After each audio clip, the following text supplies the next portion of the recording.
sehingga ini menjadi satu kesatuan yang utuh bahwasanya pembunuhan bayi itu didahului adanya peristiwa persetubuhan orang dewasa dan anak.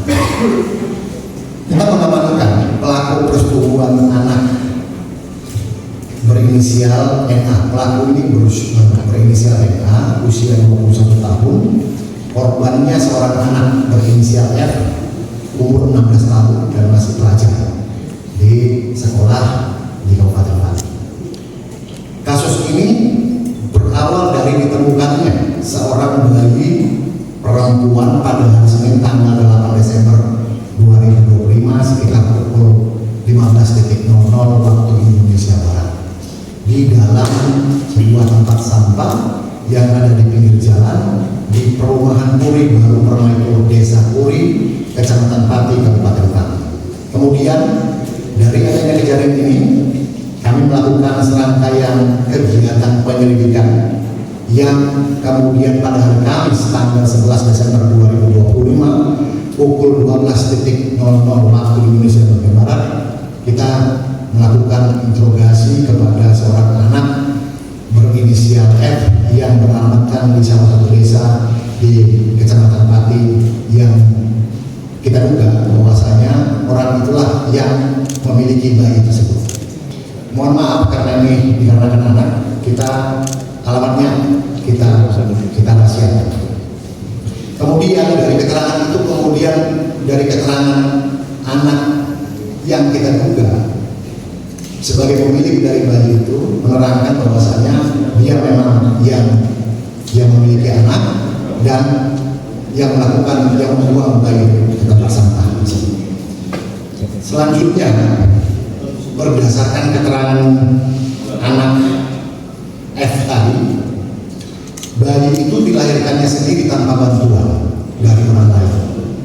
Dilahirkannya pada hari Senin tanggal 8 Desember 2025 sekitar pukul 11.30 waktu Indonesia bagian Barat di dalam kamar tidurnya, di rumah tinggal.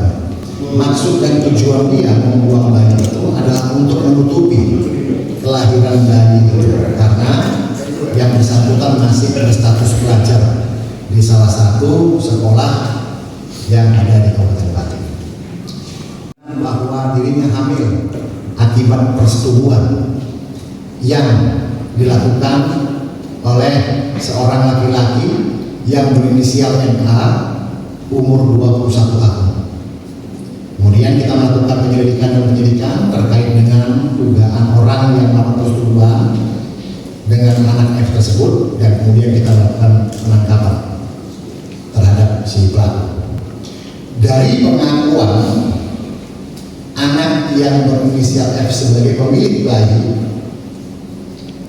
diketahui bahwa persetubuhan itu terjadi sebanyak 4 kali dalam kurun waktu akhir Februari 2025 sampai dengan awal Maret 2025 di dalam sebuah kamar kos milik pelaku NA yang berusia 21 tahun di salah satu desa di Kecamatan Pati. Dan saat itu pertama sekali anak yang berinisial F yang berusia 16 tahun masih duduk di kelas 9 di salah satu SMP di Kabupaten Pati. Setelah persetubuhan yang keempat, pelaku NA laki-laki yang berusia 21 ini dan anak F yang berusia 16 tahun ini sempat mengecek kehamilan dengan menggunakan alat tes kehamilan dengan hasilnya strip 2 atau positif hamil. Dan mengetahui hal itu, pelaku NA menjauhi anak F dengan cara mengganti nomor handphone sehingga anak F ini tidak bisa berkomunikasi, tidak bisa menemui, tidak bisa bertemu, dan tidak bisa berkomunikasi dengan. Motif dari persetubuhan adalah dikarenakan pelaku NA yang berusia 21 yang laki-laki ini tertarik dan terangsang dengan korban. Atas perbuatan NA pelaku persetubuhan, kemudian kami menjeratnya dengan pasal 81 junto pasal 79 huruf D besar Undang-Undang Republik Indonesia Nomor 35 Tahun 2014 tentang perlindungan anak dengan ancaman pidana minimal 5 tahun dan maksimal 15 tahun serta denda paling banyak 5 miliar. Ini sangat penting untuk dicatat teman-teman sekalian bahwa persetubuhan anak ini adalah merupakan tindak pidana serius. Tidak dapat dibenarkan dalam keadaan apapun, termasuk jika ada klaim suka sama suka. Konsep suka sama suka tidak berlaku ketika melibatkan anak yang masih bawah, karena anak dianggap belum memiliki kapasitas penuh untuk memberikan persetujuannya yang sah. Beberapa poin penting untuk dipahami bahwa usia konsen atau age of consent di setiap negara memiliki batasan usia yang berbeda-beda. Seseorang dianggap mampu memberikan persetujuan untuk aktivitas seksualnya. Di Indonesia, usia konsen adalah 18 tahun.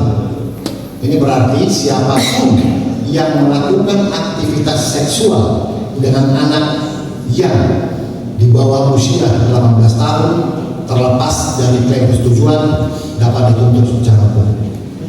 Kemudian terdapat dampak psikologis. Korban persetubuhan anak seringkali mengalami trauma psikologis yang parah dan jangka panjang, termasuk depresi, kecemasan, gangguan stres pasca trauma, dan lain sebagainya. Klaim suka sama suka ini tidak dapat menghilangkan dampak dari pasca trauma yang sangat rusak.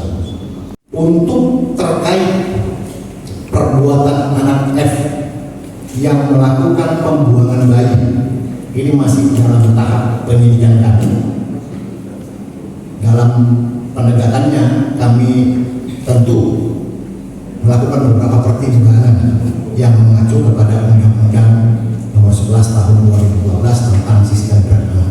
Maka di sini kami menghadirkan bersama-sama dengan Kadinsos dari Pemda, kemudian dari pihak Lapas untuk melakukan pertimbangan yang terbaik, yang terutama adalah memperhatikan kepentingan terbaik bagi anak F. Ini merupakan prinsip yang sangat fundamental dalam Undang-Undang Sistem Peradilan dan Konvensi Hak Anak. Penanganan perkara harus bertujuan untuk menjamin tumbuh dan kembang anak secara optimal, menghindarkan anak dari dampak negatif proses peradilan. Ini yang harus kita pertimbangkan. Kemudian selain dari itu ada terdapat aspek psikologisnya. Dari anak F yang membuang bayi adalah untuk mengelabui dari kelahiran. Ini merupakan faktor psikologis yang sangat berat pada ibu. Rasa takut diketahui melahirkan anak di luar nikah, tekanan sosial atau beban mental, kejiwaan pasca melahirkan seperti postpartum depresi. Nah, kondisi ini tentu harus diteliti melalui pemeriksaan psikologi dan penelitian pemasyarakatan dari Balai Pemasyarakatan. Maka untuk itu nanti kita mintakan suatu pencerahan baik dari dinas sosial maupun dari Bapas terkait dengan penyelesaian perkara anak sebagai pelaku yang melakukan pembuangan bayi. Apakah nanti akan kita lakukan upaya represi atau restoratif justice? Suatu masukan yang harus kita ini. Pekerjaannya serabutan, bukan mahasiswa. Pekerjaan serabutan. Rayuan atau mungkin ada ancaman juga. Ya, berdasarkan dari alat bukti yang kita peroleh, maksudnya ini ada rayuan. Warga ditangkap ya di kosan. Ada iming-iming dan ya. ada iming-iming. Ya tentu selain seperti orang kalau kelahirannya seperti orang pacaran gitu, bujuk rayu. Ketika melahirkan dan itu rumah dalam keadaan kosong atau gimana? Dalam keadaan ada orang tuanya, tapi tidak mendengar ada jeritan bayi, tidak mengetahui. Orang tua juga sama ini nggak tahu hamil keadaannya. Tidak tahu. Tidak tahu. Ciri-ciri fiksinya memang nggak kelihatan. Tidak tahu. Orang tuanya tidak tahu. Tapi ada beberapa tetangganya di hubungannya malah mencurigai orang ini. dikarenakan ada perubahan tubuhnya. Kemudian seperti kelihatan orang yang lemas itu mengarah ke hamil. Tapi serumah dengan orang banyak. Serumah. Ketika dibuang itu dibuang sendirian atau Dibuang sama orang? sendirian oleh si anak. Ini Oke. pelaku sempat kabur nggak? Ditangkap? Nah, sempat kalau ke Pekalongan ya, Pekalongan, kemudian kita melakukan upaya-upaya penangkapan. Kita tangkap di tempat kosan. Itu tidak dengar. Menambahkan keterangan dari Pak Waka yang sudah disampaikan tadi bahwa untuk korban sekaligus pelaku yang FND yang non F ini nanti insya Allah kami akan dampingi secara psikologis karena pastilah sedikit banyak pasti ada terdampak atau terhadap psikologis si non F ini. Jadi kami dari Dinsos P3 AKP khususnya nanti melalui PTD PPA Perlindungan Perempuan dan Anak siap untuk mendampingi secara psikologis dari si Nona F ini karena dia juga korban sekaligus juga pelaku itu.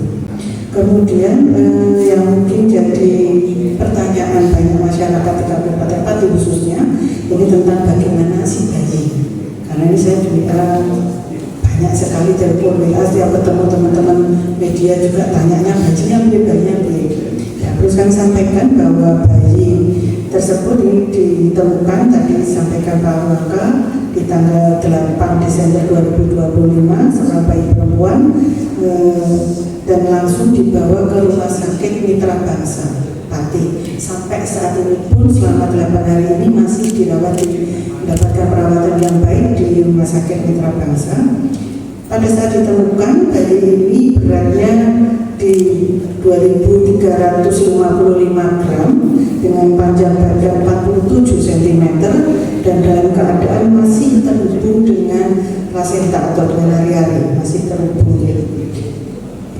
Kemudian di IGD Rumah Sakit Mitra Bangsa dilakukan pemotongan tali pusat dan selanjutnya bayi diberi perawatan sebagaimana bayi baru lahir dan karena memang lahirnya hanya 2.300-an ini termasuk berat bayi lahir rendah, jadi perawatannya sesuai itu yang diawasi langsung oleh dengan sejawat dokter spesialis anak. Saat ini setelah 8 hari di rumah sakit, kondisi bayi makin membaik ya, baik, menangisnya kuat, geraknya juga aktif, berat badan saat ini alhamdulillah sudah naik menjadi 2.440 gram. Dia juga minum susunya kuat ini sehari bisa 480 ml. Bayi sudah diperiksa golongan darahnya AB. Golongan darahnya AB nanti mungkin kalau disesuaikan dengan orang tuanya mungkin nanti bisa kelihatan ya golongan darahnya AB. Kondisi bayi saat ini sudah bisa dirawat di rumah secara mandiri. Namun karena kami belum mendapatkan persetujuan dari keluarga bayi, ya, ini namanya bayi punya keluarga ya pasti ya. Alhamdulillah setelah sudah ketemu nanti mungkin sekitar jam 3 mungkin kami akan ketemu dengan keluarga bayi untuk apakah mau dirawat sendiri sama keluarga atau diserahkan sebagai anak negara gitu ya.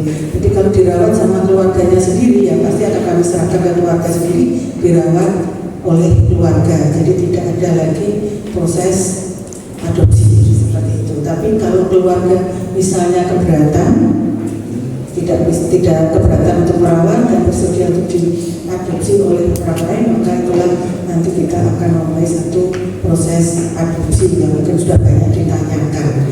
Dan perlu kami sampaikan di sini Pak Waka bahwa sampai saat ini siang ini sudah tercatat sekitar 55 calon orang tua asuh yang ingin mengadopsi si bayi. Jadi nanti kalau tidak dirawat sama keluarganya ya pasti 55 ini akan kami proses, kami seleksi untuk menemukan salah satu yang terbaik untuk masa depan si bayi.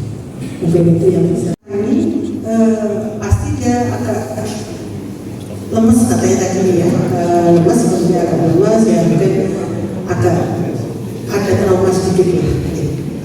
Tadi barusan saya dengar si Nona F ini kepingin lihat bayinya. Nah ini harapan kami, ini satu hal yang bagus Pak, supaya nanti dia rasa keibuannya keluar dan sehingga mau untuk merawat bayinya sendiri dengan mungkin dititipkan ke orang lain atau bagaimana. Itu mungkin nanti sekitar jam 3 kami akan ketemu sama keluarga untuk nengok bayi di rumah sakit. Itu kondisi kesehatannya seperti apa Bu? Maksudnya kan pasca melahirkan kan tentunya tidak ke rumah sakit kan itu? Si F itu? Iya, tidak ke rumah sakit ya. Ini nanti akan saya lihat dulu Mas ya, karena saya secara pribadi belum ketemu sama orangnya, cuma dari teman dari PPA memang ya namanya anak baru melahirkan, seorang ibu baru melahirkan pasti kondisinya tidak sehat 100% gitu. Polres dari Makassar Reskrim dan hal ini untuk saya menanyakan tentang anak korban yang menjadi anak pelaku, jadi anak yang akan saya jelaskan. Untuk Bapak dalam hal ini kami melakukan pendampingan terhadap anak F. Dalam hal ini untuk kasus pembuangan bayi dia ditetapkan sebagai anak pelaku. Jadi kalau di dalam Undang-Undang Sistem Peradilan Pidana Anak atau Undang-Undang Nomor 11 Tahun 2012, anak ini harus didampingi dari awal mulai penyidikan hingga dia melakukan proses peradilan, harus kami dampingi seperti itu. Nah, berdasarkan pasal yang ditetapkan oleh pihak penyidik, pasal terhadap anak pelaku tadi dikenakan pasal 76B junto 77B Undang-Undang Nomor 35 Tahun 2014 tentang perlindungan anak, maka dikarenakan pasal ini ancaman pidananya di bawah 5 tahun, anak tersebut akan dilakukan proses secara diversi. Nah, proses diversi itu adalah proses penyelesaian secara pidana juga, namun di luar proses peradilan. Dalam hal ini, proses diversi ini juga memperhatikan kepentingan yang terbaik untuk anak, seperti itu. Nanti kita akan melakukan proses diversi dengan pihak kepolisian, Eksos, Bapas, terus keluarga dan anak ini sendiri. Rekomendasi yang terbaik untuk si anak ini seperti apa? Karena dalam hal ini dia masih sekolah, statusnya dia masih belajar seperti itu, dan juga tetap pengen masa depannya ini tetap terjaga seperti itu.